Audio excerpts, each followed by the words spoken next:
Olá, meu nome é Juliana Paula Muqueiroz, sou estudante do curso de Relações Internacionais da Uninter. É um prazer participar do Enfoque e compartilhar um pouco do meu trabalho com vocês. Essa apresentação nasce de uma atividade extensionista proposta pela universidade, com o objetivo de levar temas relevantes das relações internacionais para além da universidade, para compartilhar temas atuais com a sociedade.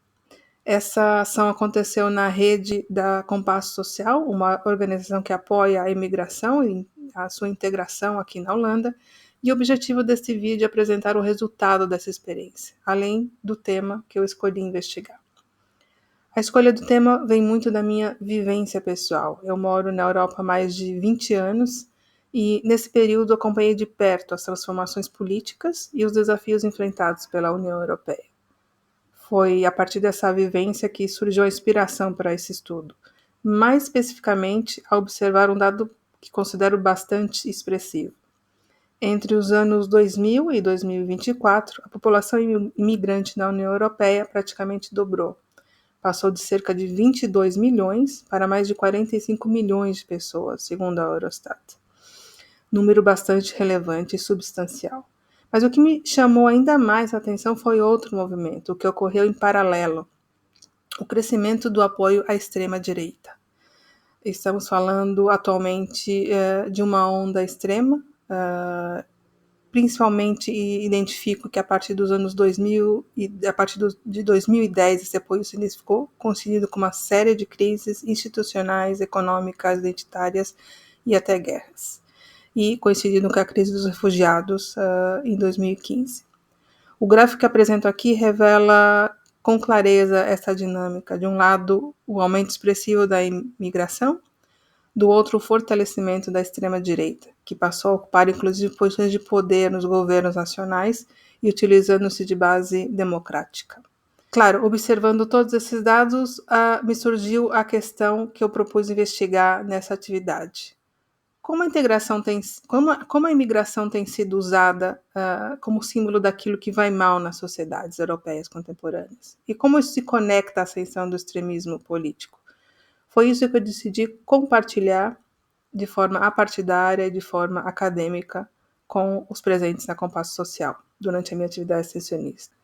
Tentando não buscar culpados, mas de compreender as dinâmicas sociais, políticas e institucionais por trás desse fenômeno. E desafiar, ao mesmo tempo, a narrativa simplista de causa e efeito. Pois bem, hoje os mais de 45 milhões de imigrantes vivendo na Europa representam quase um novo Estado-membro dentro da União Europeia. Isso trouxe desafios enormes aos governos, que, somados a diversas crises, acabaram paralisando a construção de políticas públicas eficazes, uma paralisia institucional. A imigração, que antes era tratada como um problema conjuntural, passou a ser percebida como um desafio estrutural e que considero veio para ficar.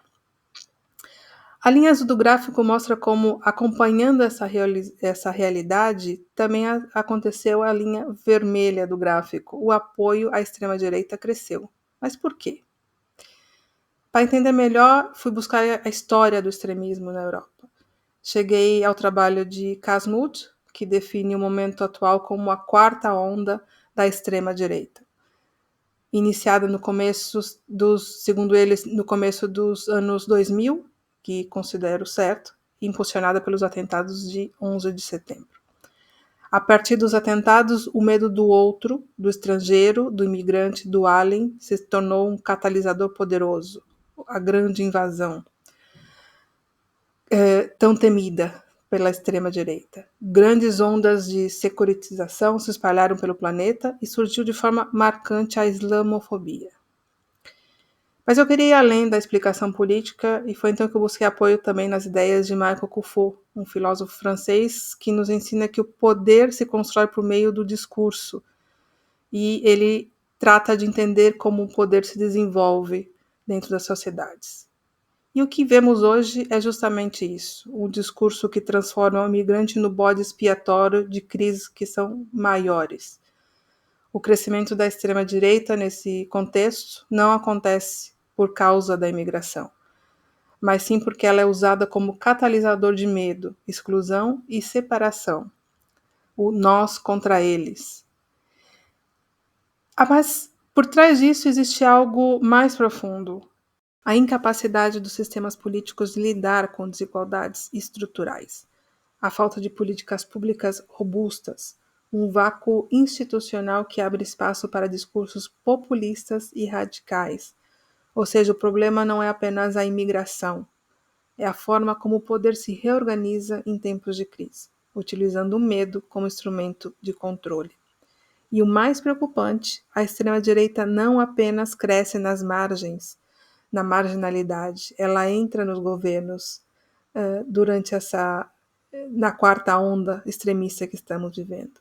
Ela influencia partidos tradicionais, inclusive os de centro e centro-esquerda. Mesmo em países com baixa presença de imigrantes, como é a Hungria, o discurso do medo continua forte. A Hungria, aliás, é hoje governada pela extrema-direita, com restrições crescentes às liberdades democráticas, um país que conhecemos historicamente da onde vem esse fundamento extremo. Isso nos leva a uma reflexão importante. O foco deixa de ser o bem comum e passa a ser o controle das narrativas, especialmente em tempos de redes sociais e polarização mediática. Sem projetos coletivos sólidos, sem escutativa da sociedade, o discurso extremista encontra espaço para se apresentar como a única solução possível, uma solução simplista e que chega a todos. Essa pesquisa não pretende encerrar o debate, seria pretensioso, mas quer abrir espaço para novas perguntas e novas formas de pensar a relação entre migração, democracia e poder. Realizar essa atividade extensionista foi uma oportunidade valiosa. Compartilhar esse tema tão urgente e contribuir com uma leitura crítica e propositiva sobre os desafios do nosso tempo, junto com a comunidade, foi de grande valia para mim, pessoalmente. Para encerrar, deixo aqui uma frase de Michael Kufo que me guiou nessa jornada. Os discursos não descrevem apenas a realidade, eles a constroem ao definir o que é um problema e quem deve ser responsabilizado por ele. Muito obrigada pela atenção e fico à disposição para continuarmos esse debate tão necessário.